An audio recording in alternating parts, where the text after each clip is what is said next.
Kamusta mga ka-joyride? Ngayong araw ay samahan nyo akong tuklasin ang isa na namang natatagong paraiso na matatagpuan lamang dito sa Tanay Rizal. Ito ang Paglitaw Spring Resort. Tere na at sabay-sabay nating alamin paano ba natin ito mararating.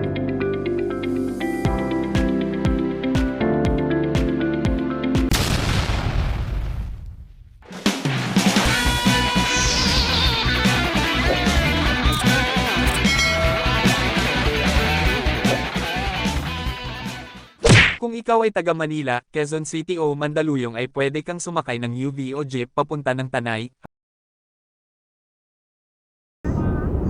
Alright. Hanggang marating mo itong Municipal Hall ng Tanay na malapit lang din sa simbahan ng San Ildefonso. Ayan yung simbahan.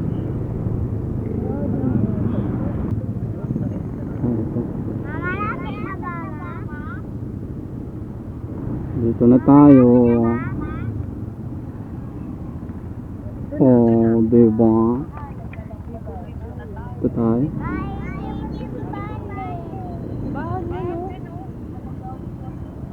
Tawag mo dyan. Alright, dito na tayo sa Tanay Church.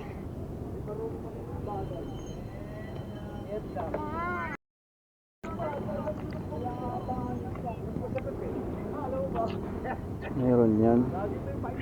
Pero kung may sasakyan ka naman o motor ay pwede na din kayong dumaan sa pinakasikat at mas mabilis na daan dito sa Marilaki Highway. Bago nga kami dumiretso ng Paglitaw Spring Resort ay dumaan muna kami dito sa simbahan ng San Ildefonso para humingi ng basbas at gabay sa aming paglalakbay. At dahil nga Sabado de Gloria din itong ating lakad, mae-enjoy nyo rin ang pagdayo dito dahil isa ito sa pinakamatandang simbahan dito sa Pilipinas. Ang simbahan ng San Ildefonso, o mas kilala bilang Tanay Church, ay isang makasaysayang simbahan na matatagpuan sa Tanay, Rizal. Itinayo ito noong maagang bahagi ng ika-18 siglo at kilala sa kanyang arkitekturang baroko na may mga detalyadong disenyo at mga magarang palamuti. Ang simbahan ay iniaalay kay San Ildefonso ng Toledo, ang patron santo ng Tanay. Ito ay idineklarang pambansang yaman sa kultura ng National Museum of the Philippines dahil sa kanyang makasaysayang at kultural na kahalagahan. Ang Tanay Church ay isang sikat na lugar ng pag-pilgrimage at atraksyon sa mga turista sa rehiyon.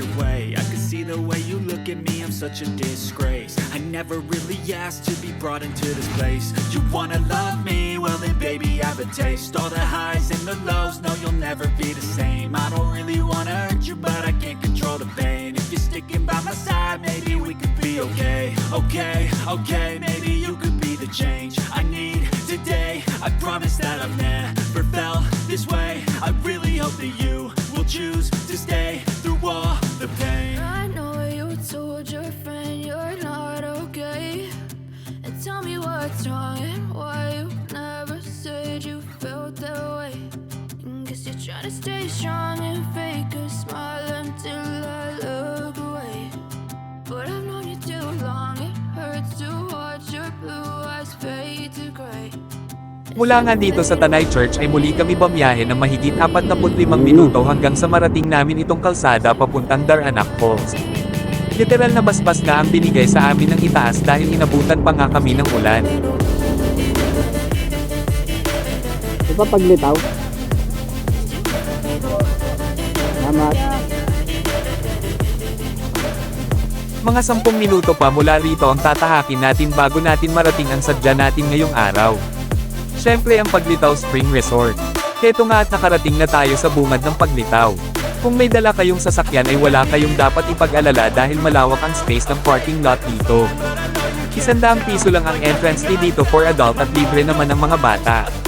Optional nga lang din ang pag-avail ng cottage o tent na nagre-range lang sa halagang 100 to 500 piso at may enjoy mo na ang nature feels and relaxing view ng Paglitaw Spring Resort.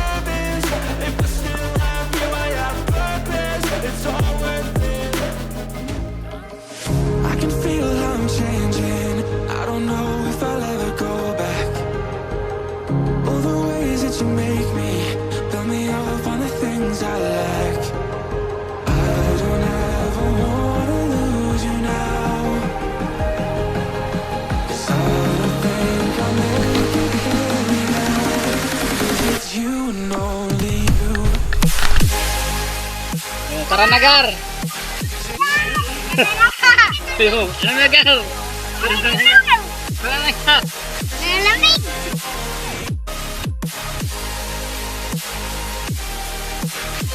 Pwede kayong magdala ng sariling tent para mas makatipid at syempre maraming baon na pagkain.